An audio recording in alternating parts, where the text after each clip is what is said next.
Allez, je vais te laisser choisir 3 cartes du tarot de Marseille. La 1, la 2 et la 3. Je te laisse porter vers celle qui t'interpelle le plus et puis on va découvrir ensemble ton message, celui qui te sera destiné pour aujourd'hui, pour les jours qui suivent. Il est pour toi. Tu vas vers la carte qui te parle le plus, celle qui te... Ah, celle-ci, ça me tente bien. Donc, je te laisse y aller, tu peux la mettre en commentaire, tu peux partager si tu penses que ça peut intéresser une amie, un ami. Bref, tu fais comme tu veux. D'accord?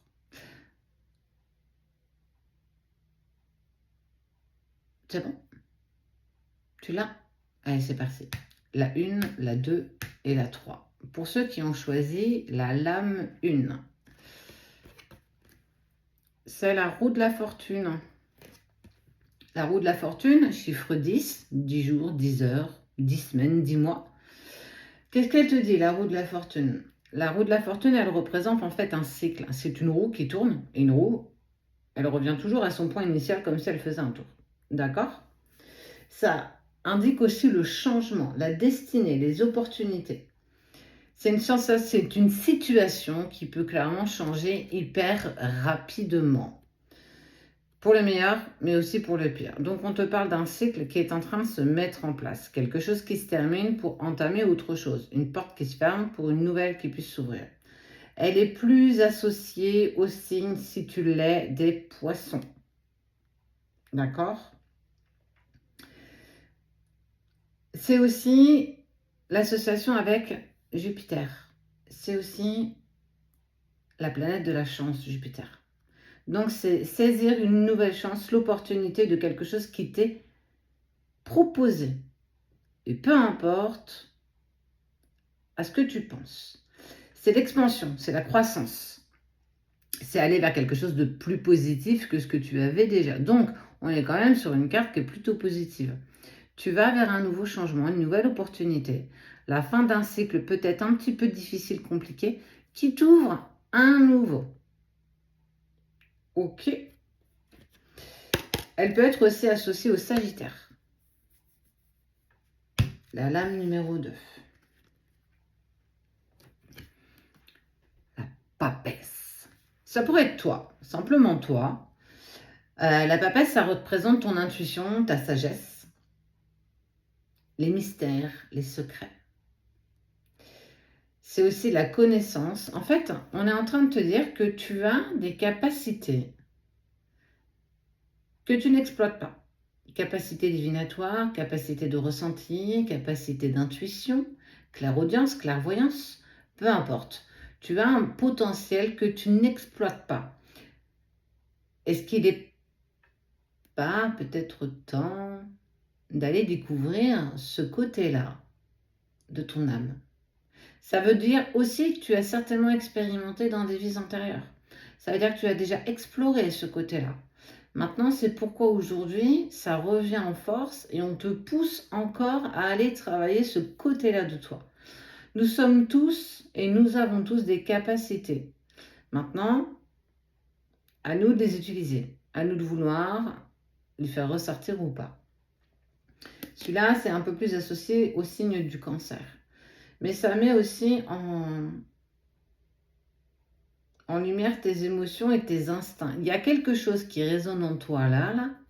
C'est comme s'il y avait une sorte d'impulsion qui te disait « Ah, il y a quelque chose qui va arriver. Je le ressens comme ça, je ne sais pas encore vraiment quoi. » Donc on te dit peut-être qu'il est temps d'écouter ton intuition. Ose développer tes capacités. Fais-toi accompagner si tu as des peurs encore, si tu manques de confiance en toi, tout s'apprend. En tout cas, tu as déjà tout pour expérimenter. Maintenant, fais-le dans de bonnes conditions, raisonnablement et avec la protection qui se doit. Pour info, nous proposons des formations dans ce sens. Encartomancie, pendule, écriture intuitive et connexion universelle. C'est à peu près celle qu'on propose. Oracle de la triade et oracle de jet. D'ailleurs, il y a une formation, vous verrez sur la page, c'est indiqué sur la page Chemin de vie médium, que nous proposons 2 cycles de formation au mois de septembre, le 15 et le 18 si je ne m'abuse. Donc, n'hésitez pas à regarder si ça peut vous intéresser. Pour ceux qui ont choisi le 3, je te parle de la lune. La lune, ça représente l'illusion, l'intuition, mais aussi tes peurs inconscientes. La peur d'aller au bout de tes rêves, la peur de prendre un chemin qui est un petit peu... fait un petit peu peur parce qu'on ne connaît pas le chemin.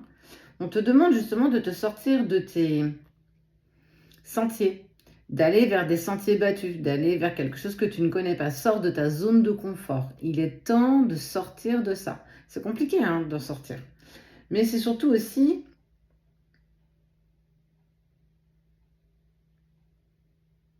des côtés de toi cachés, un côté mystérieux. Il y a forcément une raison pour laquelle tu refuses de sortir de tes sentiers, que tu refuses de sortir de ton chemin et surtout de ta bulle de confort. Éclate-la, ta bulle de confort. Ose sortir de tes sentiers, ose aller vers des chemins qui te donnent envie, qui te poussent à aller. On te demande d'aller vivre tes rêves.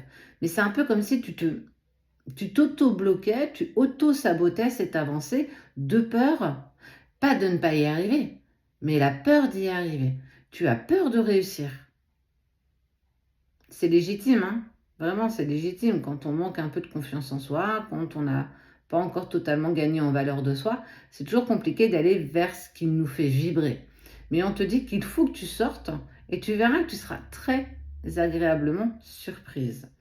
Très associé pour le coup aux scorpions et aussi aux poissons. Essaye de sortir des sentiers battus. Essaye d'aller voir ce qui peut se cacher derrière. Dis-toi que de toute façon, tu n'as rien à perdre et rien à craindre. Voilà, j'espère que ça vous aura plu. Je vous fais des bisous et à très bientôt.